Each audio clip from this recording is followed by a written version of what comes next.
100 বার মায়ের দিকে নেক নজরে তাকায়, বান্দা তার আমলনামা একটা নেক একটা কবুল হজের সওয়াব লেখা হয়ে যাবে। ওরে বান্দা, মায়ের সাথে খারাপ আচরণ করবা, বাবার সাথে খারাপ আচরণ করবা, জীবনের সমস্ত আমল তোমার বাতিল হয়ে যাবে।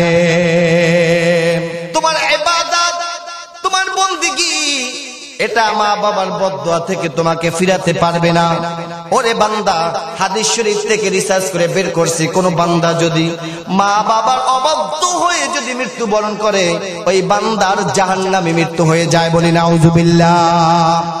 জাহান্নামে মৃত্যুর আলামত হচ্ছে 5টা। কয়টা? জাহান্নাম আমাদের সম্মুখে অনেকেই নিকট আত্মীয়, পিতা মাতা, ভাই বোন, আত্মীয় স্বজন মারা যাচ্ছে, কিন্তু তার মৃত্যুর লক্ষণ দেখলেই আমরা বুঝতে পারবো এটা কি মৃত্যু হয়েছে। জাহান্নামে মৃত্যুর আলামত হচ্ছে 5টা। কয়টা? এই 5টা আলামত শুনে ইনশাআল্লাহ আমরা বাড়িতে যাব। আমাদের নিকট আত্মীয় যারা মারা যায়, তাদের এই লক্ষণগুলো, সিমটম গুলো দেখলেই বুঝবো আসলে তাদের মৃত্যুটা ভালো মৃত্যু হয়েছে, জান্নাতি মৃত্যু হয়েছে না জাহান্নামে মৃত্যু হয়েছে। আমার ভাইরা, যেটা বলতেছিলাম,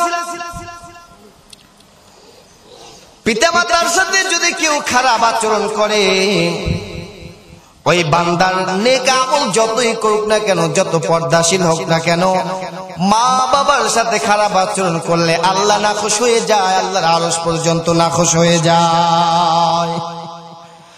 আল্লাহর নবীর এক সাহাবী, জলিলুল কদর সাহাবী হযরতে আলকামা রাদিয়াল্লাহু তাআলা আনহু, আলকামা রাদিয়াল্লাহু তাআলা আনহু মায়ের সাথে খারাপ আচরণ করে নাই। ওরে বান্দা, দেখেন ঘটনাটা কি হয়েছে। আলকামা রাদিয়াল্লাহু তাআলা আনহু মৃত্যু সজ্জায়, মৃত্যুর মুহূর্তে এমন সময় মানুষগুলো বারবার কালেমার তালকিন দেয়, কালেমার তালকিন দেয়, কিন্তু কালেমা মুখে আসে না, কালেমা মুখে বেজে যায়। এবার আলকামার বিবি ডাক দিয়া বলে, যাও যাও বিশ্ব নবীর কাছে গিয়া বলো। বিশ্ব নবীর কাছে সংবাদটা পাঠালো, ওগো নবীজি, আলকামার তো মৃত্যু সজ্জায়, কিন্তু তার মুখে কালেমা আসে না, কালেমা বেজে যায়। আল্লাহর নবী বেলালকে পাঠালেন, বেলাল যাও যাও আলকামারকে কালেমার তালকিন দাও। বেলাল স্বয়ং নিজে এসে কালেমার তালকিন দেয়, কিন্তু কালেমা মুখে আসে না, কালেমা বেজে যায়। আমি বললাম, তাহলে কিয়ামত, পুলসিরাত, মিজান, হাসর, এইগুলো কিভাবে তুমি পার হবা? আমাকে ডাক দিয়ে বলে, হুজুর শুনেন, কিরামান কাতিবিন, রোজ হাসরের দিন, কিরামান কাতিবিন, রোজ হাসরের দিন আল্লাহর দরবারে যদি করে অভিযোগ, আমি বলবো দুনিয়ায় ছিলাম খাজা বাবার লোক, আমি বলবো দুনিয়ায় ছিলাম দয়াল বাবার লোক। আছে না নাই? আমি ডাক দিয়ে বললাম, বান্দা, এটাই যদি হয় তাহলে আমারটা শুনো। কিরামান কাতিবিন, পাইব যেই দিন, কিরামান কাতিবিন, পাইব যেই দিন তোরা যারা ছিলি ভণ্ড বাবার লোক, জুতা মাইরা বলবো সবাই জাহান্নামে ঢোক, জুতা মাইরা বলবো সবাই জাহান্নামে ঢোক। কথা বলেন ঠিক কিনা?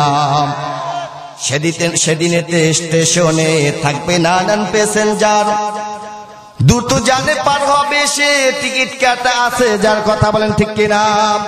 কিরামান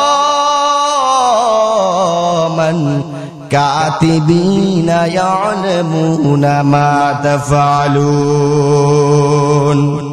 আল্লাহ রাব্বুল আলামিন বলেন, বান্দা, দুই কাঁধে দুইজন মুহুরি রেখেছি, বান্দা তোমার সমস্ত আমলনামা লিপিবদ্ধ করতেছে। ওরে মুমিন, জবান থেকে তোমার কোন কথাটা বের হয় সবকিছু আল্লাহর ফেরেশতারা রেকর্ড করতেছে। কুরআনুল কারীম জানিয়েছেন, মা ইয়ালফিযু মিন কাওলিন ইল্লা লাদাইহি রাকীবুন আতীদ। আল্লাহু আকবার। আল্লাহ রাব্বুল আলামিন বলেন, বান্দা, তোমার জবান থেকে